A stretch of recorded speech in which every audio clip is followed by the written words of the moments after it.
Déjà pour me présenter, je m'appelle Hélène Ebenstreit, je travaille donc dans le réseau des médiathèques et de la culture scientifique de Montpellier Méditerranée Métropole.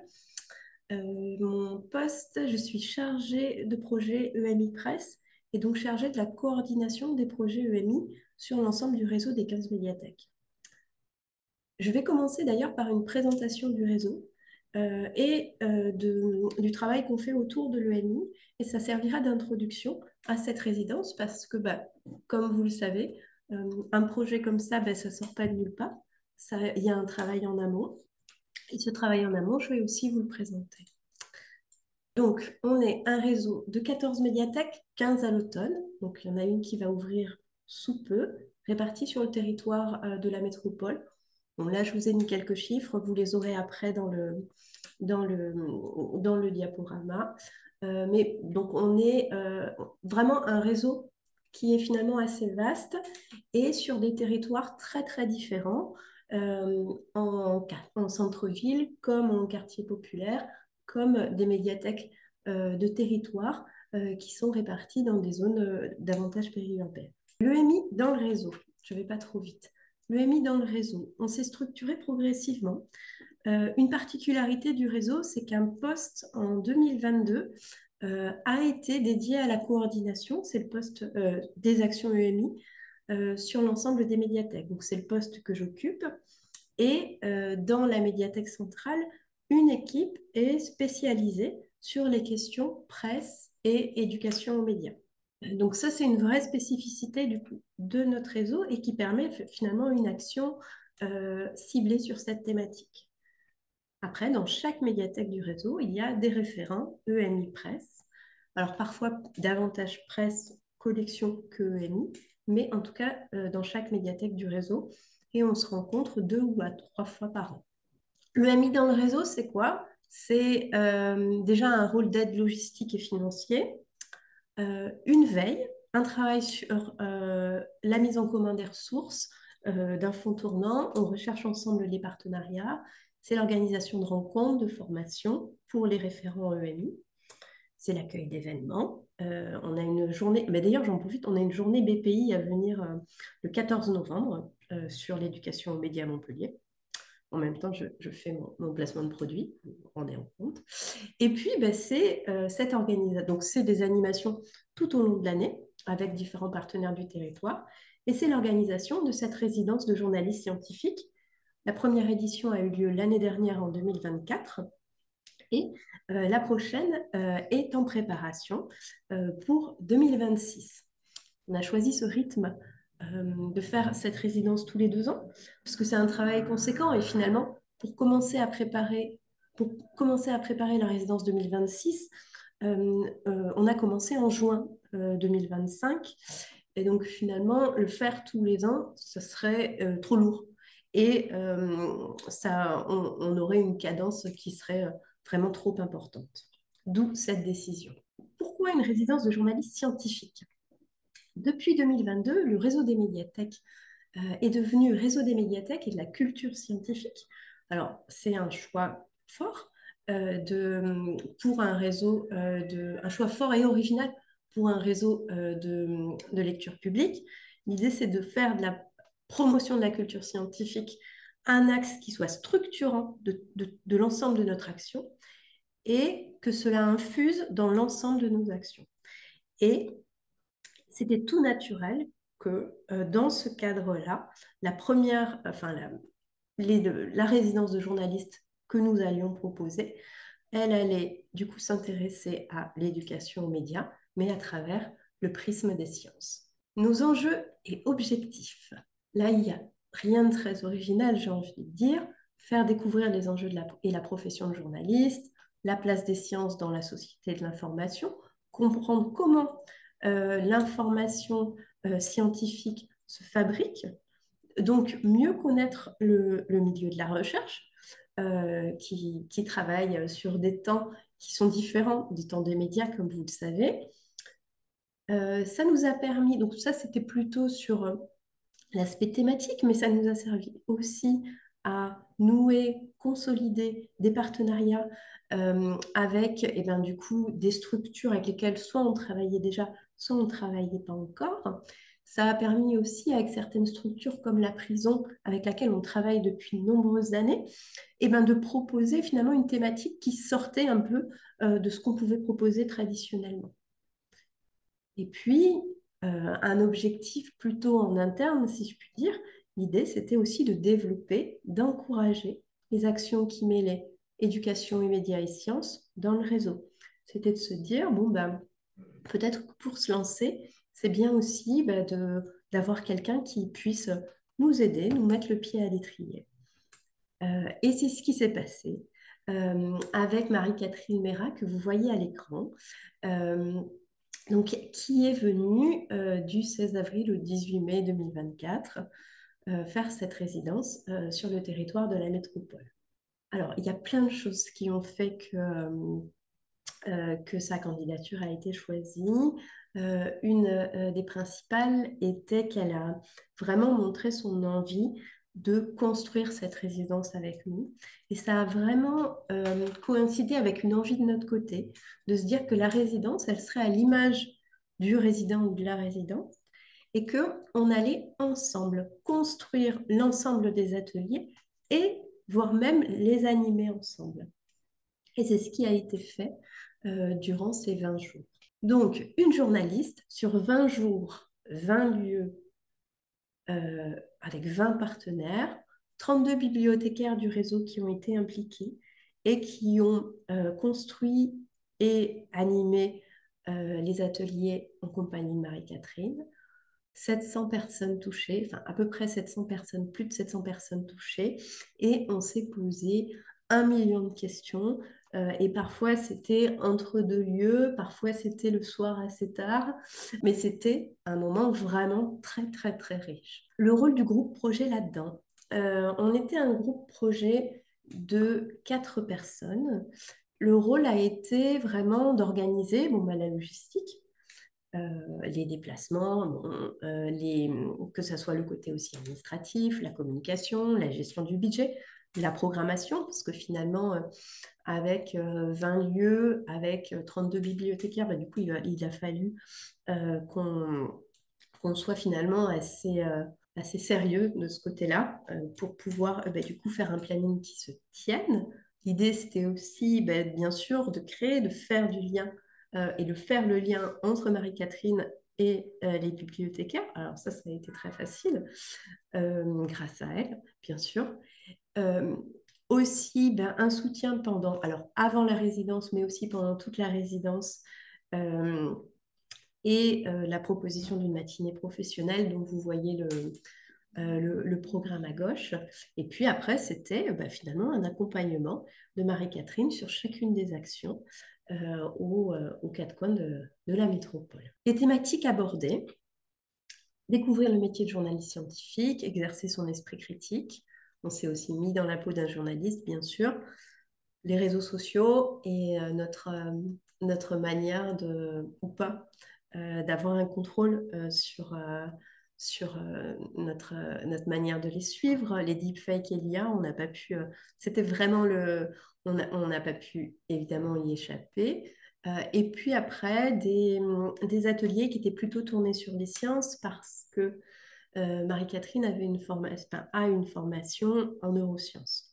Voilà, elle a cette double formation qui arrive finalement, j'ai l'impression, assez fréquemment chez les journalistes scientifiques. Alors, on parlera après du bilan aussi et de ce qu'on a changé cette année. Vous voyez qu'on a été un peu foufou. Ça a été très très rapide, hein. Donc l'appel à candidature du 9 janvier au 5 février. Fin février, on avait le nom de la personne qui allait venir en résidence. Le 14 mars, une première rencontre. Le 5 avril, une seconde rencontre, donc de pré-résidence. Et pendant ce temps-là, on bouclait la programmation. Et du 16 avril au 18 mai, la résidence. Là, mais on en parlera, on a allongé les délais parce que c'était vraiment... ça a été tenable, parce que je pense que ça a été beaucoup tenable, oui, grâce à Marie-Catherine, qui a tout dépoté, en fait.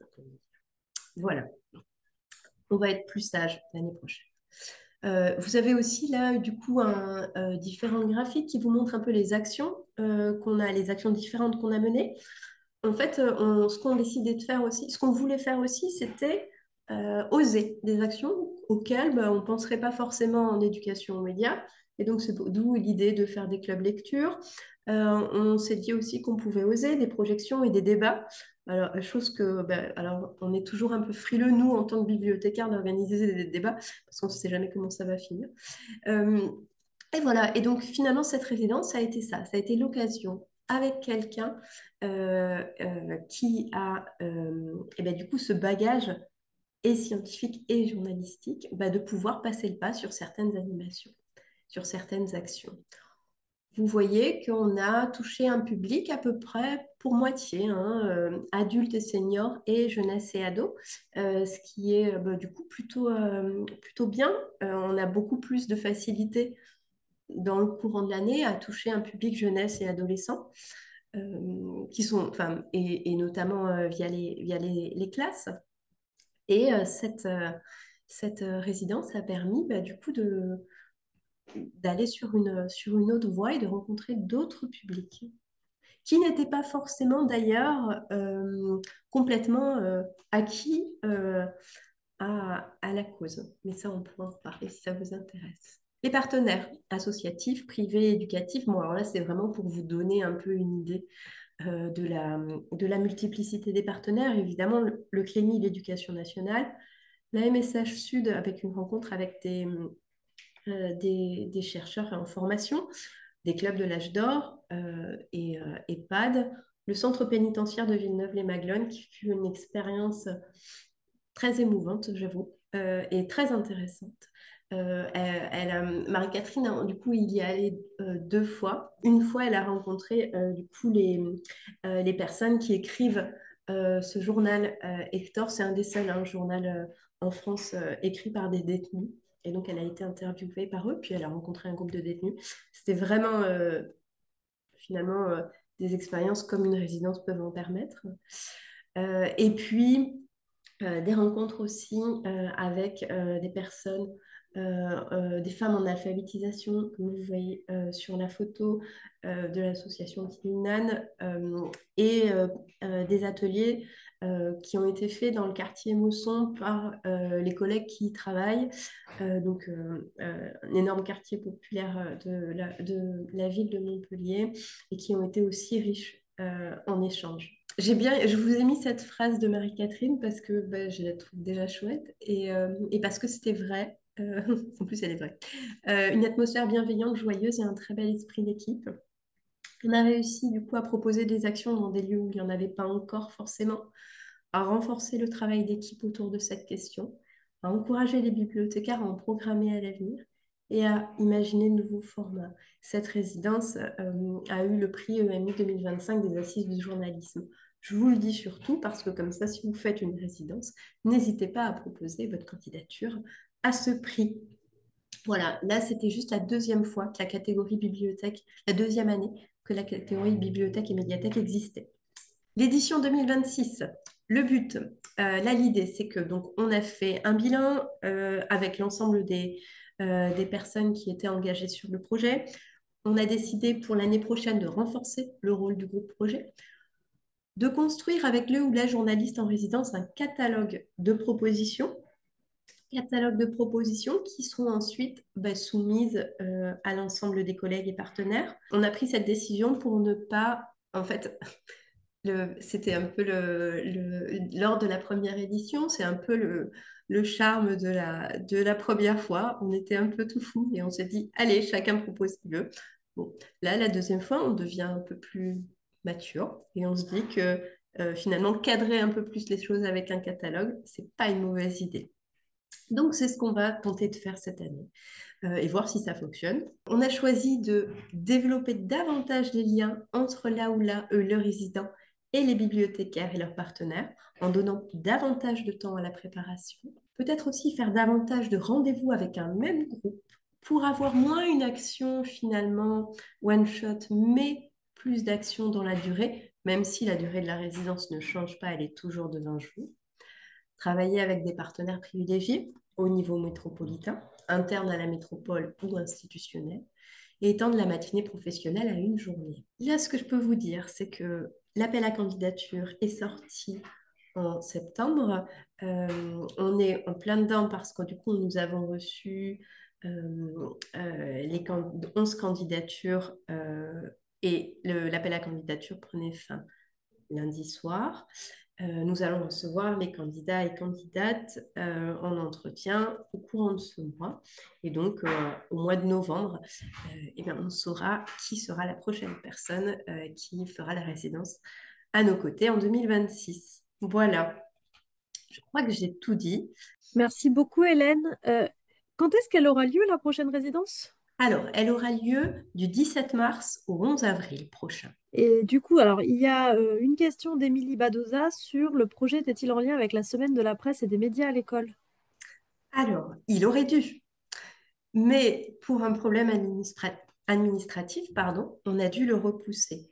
Par contre, effectivement, on a dû du coup repousser la date de la résidence de la première édition.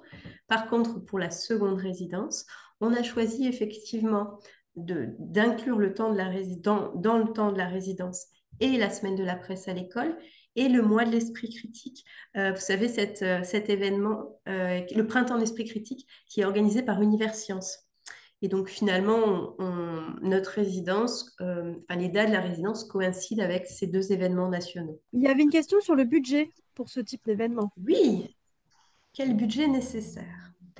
Alors, déjà le budget, donc il y a des possibilités de subvention auprès de la DRAC, mais du coup on en parlera tout à l'heure. Là, c'est un budget qui est essentiellement enfin, de la métropole. On avait un budget pour la première résidence de 5 000 € pour ces 20 jours. Pour vous donner une idée, le salaire de la journaliste était de 3 000 € et on avait 2 000 € qui étaient consacrés aux frais généraux, aux frais de déplacement. On a du coup on a payé des projections également. Enfin voilà. Ce budget de 5 000 €, il était parfait parce que Marie-Catherine avait un lieu de résidence. Voilà. Donc du coup, c'était un budget de 5 000 €. En fait, elle avait un lieu de résidence, donc on n'avait pas eu besoin de la loger. Il y a des questions sur les leviers de financement avec l'éducation nationale et le dispositif en lien avec le printemps de l'esprit critique. Alors, de levier de financement avec l'éducation nationale, euh, il n'y en a pas. Et en fait, le Printemps de l'Esprit Critique, donc c'est un événement qui est organisé par Univers Sciences. En gros, c'est le même principe. Ah non, parce que la fête de la science, on peut avoir des subventions, je crois. Là, il n'y a pas de subvention, c'est juste qu'en fait, on s'inclut dans un événement national qui fait la promotion des actions qu'on propose. Quel type de contrat avec la journaliste? Alors là, je crois que c'était un contrat droit d'auteur. En fait, ça dépend de la situation du journaliste, mais c'était ça qu'on avait fait. Ouais. Super, du coup, bah écoute, merci beaucoup Hélène pour cette présentation qui était extrêmement claire et efficace. Et je propose que on passe maintenant à un autre projet avec les deux Valérie. Donc, je suis Valérie Guillaudeau, je suis réalisatrice de films documentaires. Aujourd'hui, c'est plutôt ça, mon statut. Je suis intermittente du spectacle, mais j'ai une formation de journaliste. Donc, j'ai été formée dans les années 90, donc c'était les cursus un peu classiques, Sciences Po, l'Institut d'études politiques de Toulouse et le CFJ, le Centre de formation des journalistes de Paris. Et j'ai travaillé quelques années comme journaliste dans des magazines télé comme La Marche du siècle, que pour les plus anciens d'entre vous peut-être connaissent, ont quelques souvenirs. Et c'est vrai que aujourd'hui, je travaille avec l'association Caméra au Point, hein, qui existe depuis 25 ans en Ariège. On a créé, il y a presque 10 ans, un média qui s'appelle la Télé Buissonnière, qui a la particularité d'être un média documentaire et participatif à l'échelle de l'Ariège.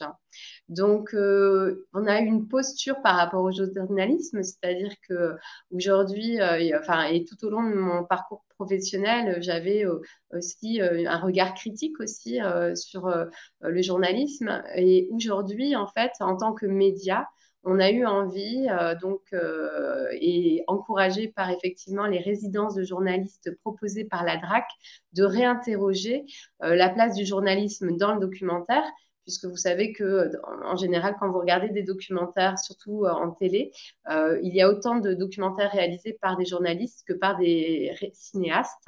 Et nous, à Caméra au Point, on est vraiment à la croisée de ces cheminements-là. Donc, voilà un petit peu pour mon parcours et pour positionner aussi cet espace de réflexion qui est l'EMI. On a pu donc ces dernières années avec d'autres collègues de Caméra au Point se former, puisque l'éducation aux médias et à l'information, c'est aussi une formation qui est aujourd'hui certifiée par l'État. Et donc, il y a des organismes de formation qui délivrent ces certifications. Et donc, on a pu se former. Et c'est vrai que ces pas de côté aussi par rapport au journalisme, bah, ça permet aussi de nourrir notre regard critique. Nous avons donc déposé et répondu à l'appel à projet de la DRAC Occitanie en 2024 pour un projet donc qui s'est plutôt étalé sur 6 mois. Il faut dire que dans ce cadre de résidence de journalisme, la DRAC encourage d'être au moins 6 semaines sur place. Donc, alors vous étiez dans l'urbain avec Montpellier et bah, nous, avec ce projet, on vous amène vraiment dans la ruralité. Puisque cette résidence s'est tenue en Haute-Ariège. On avait tout un territoire, mais on avait vraiment lié des liens en amont avec 3 villages. Et donc, c'est vraiment ces 3 villages, Ax-les-Thermes, Orlu et Prades, qui nous ont, donc d'Ariège, Prades d'Ariège, attention, pas les PO, et qui nous ont accueillis en résidence. On avait fait des liens un petit peu en amont avec la bibliothèque départementale d'Ariège, qui nous avait conseillé Raphaël Soulet comme partenaire du réseau lecture de la médiathèque d'Ax. Et ça a été un de nos partenaires sur place. Il y a eu tout un travail en amont pour que quand on arrive, il y ait vraiment des gens qui nous accueillent, donc des adultes relais dans certains villages. Et dans d'autres, c'était l'école ou une association d'habitants. Voilà. Donc, la médiathèque, ils vous ont accueilli dans leurs locaux.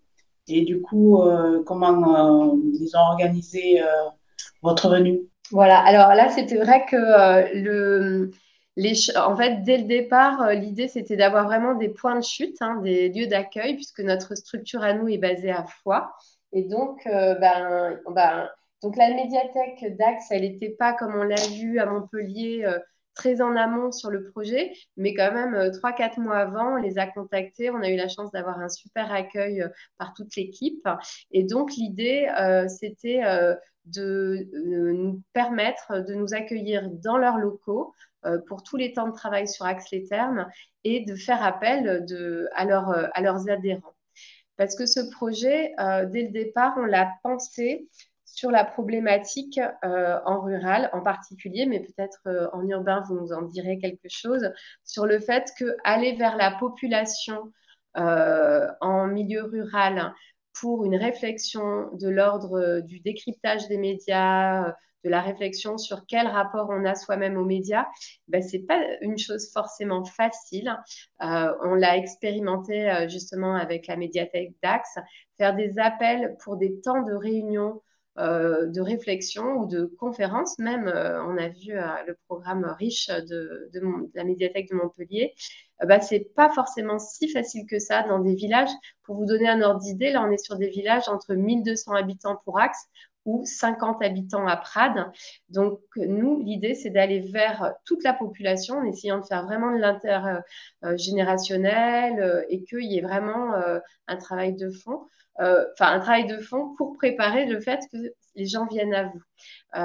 Donc là, j'avais pris l'exemple d'Orlu, où on a choisi donc d'attirer les gens de différentes façons pour cette première partie de la résidence qui était vraiment d'amener les gens pour des temps de réflexion, mais aussi autour de soirées de projection.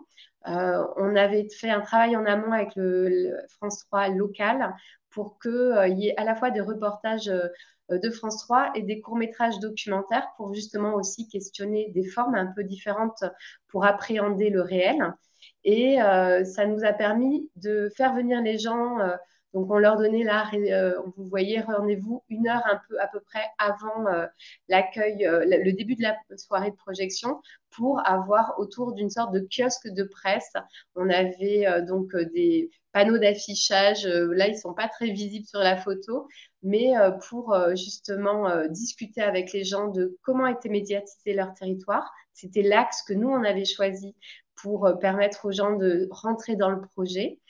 Et voilà, on avait fait une sélection de presse à la fois récente. On en avait parlé aussi avec donc les médiathécaires d'Axe et aussi anciennes puisqu'on avait fait des archives, des recherches aux archives départementales. Donc on avait des articles de presse du 19e sur alors c'était très fait divers, ce qu'on a trouvé sur la presse dans le 19e sur les villages. Il y avait des crimes voilà, qui étaient relayés, relatés sur plusieurs mois.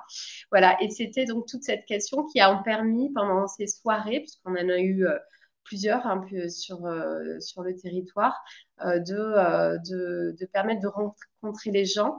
On fait aussi toujours un travail en parallèle en direction des enfants. À Orlu, ce jour-là, on avait déjà fait un premier atelier avec les enfants qui avait donné lieu à une création de films en très peu de temps, avec un dispositif assez simple qui permettait d'encourager les familles à venir le soir pour voir les films tournés par les enfants dans la journée. Et puis là, on voit Harmonie Passion, qui est journaliste à France 3, animer un atelier EMI avec les enfants pendant le temps à l'AE cette fois. Donc, on avait fait une intervention en continu de 14h à 23h. Voilà. L'intérêt, voilà, c'était. Alors, nous, c'est une première étape, ces étapes-là. L'idée, c'est d'aller encourager les gens à devenir acteurs du projet. Et donc, on a constitué des groupes dans chaque village. Là, sur le village d'Orlu, donc, où il y a 130 habitants, il y a eu, à l'issue de cette soirée, 12 personnes qui sont inscrites et qui ont suivi pendant 6 mois le projet. Et il y avait eu aussi 15 propositions de sujets à tourner sur le village. Donc, ça avait donné des idées. Voilà. Je disais rendre les gens acteurs. Donc, l'idée, c'est d'embarquer avec nous les habitants. Donc, d'aller jusque aussi derrière la caméra. Voilà, c'est-à-dire que c'est des gens qui ont proposé les sujets dans des réunions ensuite qui ont eu lieu. Donc là, on a vu, ça se passait en février. En mars, donc on avait des rencontres avec les groupes d'habitants qui s'étaient inscrits. Et puis ensuite, on est passé au tournage. Donc là, par exemple, à droite, vous voyez Myriam. Qui est assistante de notaire. Enfin, voilà, c'était pour dire que comment embarquer des gens qui travaillent dans tous les milieux professionnels. Le groupe à Axe-les-Thermes était beaucoup plus petit. En fait, on avait eu beaucoup d'adolescents, plutôt des adolescents sur les premières réunions, qu'on a orienté sur un autre film qui a été tourné pendant la résidence, mais avec des adolescents. Et là, donc, Myriam et Hélène sont 2 habitantes d'Axe-les-Thermes, adhérentes. Des lectrices aussi de la médiathèque. Voilà, tout à fait, des fidèles de la médiathèque d'Axe, même si Myriam était une nouvelle habitante, qui se sont reconnues, enfin, qui se sont rencontrées grâce à la médiathèque, qui ont choisi un sujet qui leur parlait à toutes les deux, qui est c'est quoi l'importance d'un marché dans un village et quel lien social ça crée. Et elles ont été complètement dans l'équipe de tournage, puisque c'est elles qui ont conduit tous les entretiens des films, les interviews des films sur tous les tournages qui ont été faits et qui ont ensuite accompagné le montage. Donc voilà, là, on est vraiment sur une démarche d'éducation populaire, on dit aux médias et à l'éducation et à la formation. Donc, de façon à rendre les gens acteurs très vite. Voilà. Alors, je l'ai déjà évoqué, hein, on a, pendant tous ces temps de travail, sur ces 6 semaines, on a eu on a travaillé avec la presse locale, qui est un partenaire aussi de la télé buissonnière. Et on voit par exemple à droite là, de l'écran, c'est Fanny Defont qui est donc à la Dépêche du Midi, qui était venue à plusieurs reprises sur le projet et qui là répond aux questions des enfants après donc une séquence de travail avec les enfants. Et à gauche, donc Radio Transparence, qui est notre radio libre ariégeoise et sur laquelle la télé buissonnière a une émission. Et là, on voit des familles qui sont venues faire. On a fait donc autant d'émissions de radio que de films, puisqu'on fait nos films en version sonore. Et là, on a invité, comme souvent, les gens qui participent aux créations de films à venir témoigner et raconter leur expérience au micro. Donc, une première expérience au micro pour les enfants, et ensuite, il y a eu l'émission avec les parents. J'avais envie de faire un zoom un peu sur la question du montage collectif. Nous, on dit souvent que faire du décryptage média par le faire, hein, c'est quand même passionnant parce que, par exemple, on parlait tout à l'heure Myriam qui a mené tous ces entretiens avec Hélène, cette habitante d'Ax-les-Thermes, en partenariat avec la médiathèque. Mais c'est vrai que quand on mène ces entretiens, on réalise à quel point on peut faire des interviews. Les interviews sont toujours beaucoup plus longs. On en garde un dixième, un vingtième. Et donc, finalement, c'est là où on est dans la manipulation de l'image, du propos, la manipulation du réel. Et que quand on est journaliste, quand on est documentariste, et ben après, il faut travailler à re-raconter le réel dans le film. Et on peut avoir effectivement cette question de point de vue, ces questions de choix en tout cas, qui amènent toujours une manipulation. De la discussion. Et de la discussion. Donc effectivement, sur ce projet-là, on a été un peu plus loin que d'habitude, puisque là, vous voyez, il y a eu des petits groupes qui suivaient les projets de films, qui venaient, on faisait des visionnages, des pré-montages en cours. Et là, il y avait des longues discussions sur pourquoi on n'arrive pas à raconter cet aspect-là, quel rush, c'est-à-dire quelles sont la matière qu'on a dans nos tournages qui permettrait de mieux le raconter, tel propos qui était trop mis en avant et du coup qui déstabilise un petit peu le rendu final. Et effectivement, à Prades, bon, donc ça c'est notre village de 50 habitants, où 30 personnes ont participé aux séances de visionnage et de pré-montage. On le voit en haut à gauche de l'écran, quoi. Voilà. Et c'est là où on fait vraiment par le faire de l'éducation aux médias, puisque ça crée ensuite, quand on regarde les sujets de reportage, hein, là on est aussi beaucoup sur la question du reportage télé, voilà, quel était le hors-champ de ce reportage ou des choses coupées au montage. Et ça a touché aussi des enfants de l'école d'Orlu jusqu'aux les ados aussi, puisqu'ils ont fait un film aussi sur justement le fait d'être tout le temps avec les écrans, etc., de portable. D'ailleurs, dans le film des ados, il y a toute une séquence qui est tournée à la médiathèque d'Ax, hein, voilà. Jusqu'aux adultes et même à l'EHPAD, en fait, les personnes âgées qui habitent encore sur le territoire, etc. Oui. Donc là, c'est un petit peu l'enjeu, c'est-à-dire d'emmener avec nous une population, même si on sait que c'est jamais tout le monde. Et donc, on a abouti à des restitutions. Hein, et là, on voit en haut à droite de l'écran Raphaël Soulet, qui est donc la chef de service du réseau Lecture au Tariège, qui a participé à présenter au départ du projet les premières projections et à la fin lors de la restitution à Axe. Donc, et les deux réalisatrices du film sur Axe prennent la parole. J'avais pas de photos en médiathèque. On a fait quand même pas mal de réunions à la médiathèque d'Axe, mais je n'avais pas de photos. Voilà un petit peu ce qu'on voulait dire. Je vois qu'il y a une question sur les sujets.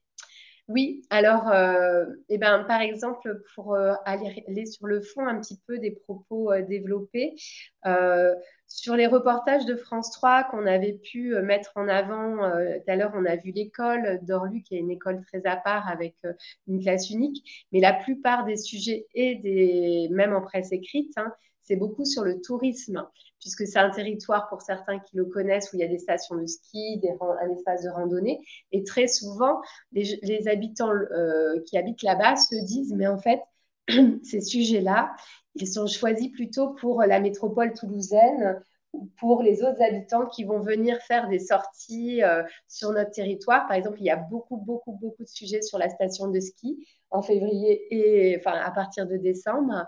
Et du coup, les habitants là, on a parlé du film sur les marchés, mais ce qui traverse la plupart enfin tous les films pour nous, c'est la question de la survie des villages de montagne.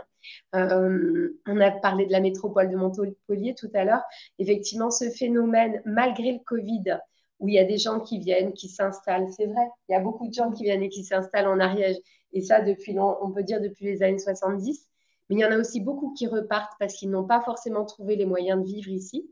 Et donc, les deux autres sujets sur le village d'Orlu et le village d'Ax que vous pouvez retrouver sur la télé buissonnière, et sur le village pardon, de Prades, parlent vraiment de la question de quelle dynamique mettre en place dans nos villages pour maintenir ces villages vivants. Donc, c'est les questions du lien social, c'est les questions aussi de faire vivre des lieux de vie et aussi économiques. Et c'est la question de l'accueil aussi envers les nouveaux arrivants. Donc voilà, c'est des sujets qui parlent beaucoup de ça. Après, vous verrez, les ados, on fait vraiment un film, comme tu disais Valérie, sur le rapport aux médias par les réseaux sociaux. Avec beaucoup d'humour. Oui, de l'humour et puis des techniques aussi assez belles de projection sur les corps. On peut peut-être repréciser que tous les films sont disponibles sur la télé buissonnière et qu'ils sont accessibles par tout le monde pour aller les visionner. Oui, bien sûr. Bon, ce qui est vraiment très intéressant, c'est bien de voir que pour porter des projets EMI, eh bien, l'implication des bibliothèques peut prendre des formes très variées, à la fois porter un projet de résidence ambitieux sur un territoire voilà, vaste comme ce que nous a présenté, enfin dense plus que vaste, comme nous a présenté Hélène, ou alors travailler avec des associations, nouer des partenariats et avoir une implication voilà, différente dans le projet. Dans le cadre du kiosque des médias, par exemple, sur Ax-les-Thermes, donc qui était le début du projet de rencontre avec les habitants, il y avait eu tout un travail du personnel de la médiathèque d'Ax pour justement expliquer le travail de presse de la médiathèque. Et donc, on était dans un espace devant la salle de cinéma. Et ça permettait, ils sont venus, du coup, ils ont déplacé l'espace presse de la médiathèque dans le hall du cinéma. Bon, c'est à peu près le même bâtiment, mais quand même, pour pouvoir aller au-devant aussi du public ce soir-là et parler de leur sélection et leur choix qu'ils font, eux, quand ils proposent la presse au public. Tu as une question sur le budget de la résidence et le financement de celle-ci. Oui. Alors, en fait, du coup, nous, on est donc là, c'est l'association Caméra au Point qui portait, grâce, et Marc Latané va nous en parler, à une aide de la DRAC Occitanie, donc une subvention quand même de 10 000 euros, qui nous a vraiment permis de travailler à plusieurs, parce qu'il y avait plusieurs aussi réalisatrices pour arriver à faire, il y a eu 6 films de réaliser en fait en tout. Et il y a eu une participation aussi de l'aglo, enfin de la Comcom des Vallées d'Axe, qui est aussi du coup qui porte aussi le réseau lecture, hein, de 2 000 euros. Voilà. Plus les villages qui nous ont logés et certains nourris. Et ça, c'est pas rien. Enfin, Hélène en parlait tout à l'heure. La question de la résidence, c'est aussi pouvoir rester sur place pendant plusieurs jours. Voilà. Et c'est des frais. On essaye de créer un cadre assez convivial. Bon, ça, je ne l'ai pas dit aussi, parce qu'en général, il y avait toujours une buvette à côté du kiosque des médias pour faire que les gens restent et prennent plaisir à passer un long moment avec nous. Mais c'est vrai que c'est toujours assez doux, les discussions, les journalistes qui ont pris la parole Voilà, même quand effectivement on relevait que quand même ils traitaient beaucoup les faits divers, etc. Voilà, non, là c'est la question plutôt de la difficulté, ça peut être plutôt de faire que les gens soient là et participent et viennent, alors que ça va être en semaine parce qu'en général les week-ends c'est encore pire. Ils sortent du boulot, ils travaillent à droite, à gauche, ils gèrent leurs enfants et qu'ensuite en plus il faut venir un soir réfléchir aux médias. Donc c'est vraiment l'enjeu, c'est la difficulté, c'est faire qu'ils soient là. Et du coup, voilà, les partenaires ont été là pour permettre qu'il y ait des gens et qu'il y ait de quoi faire de l'interaction.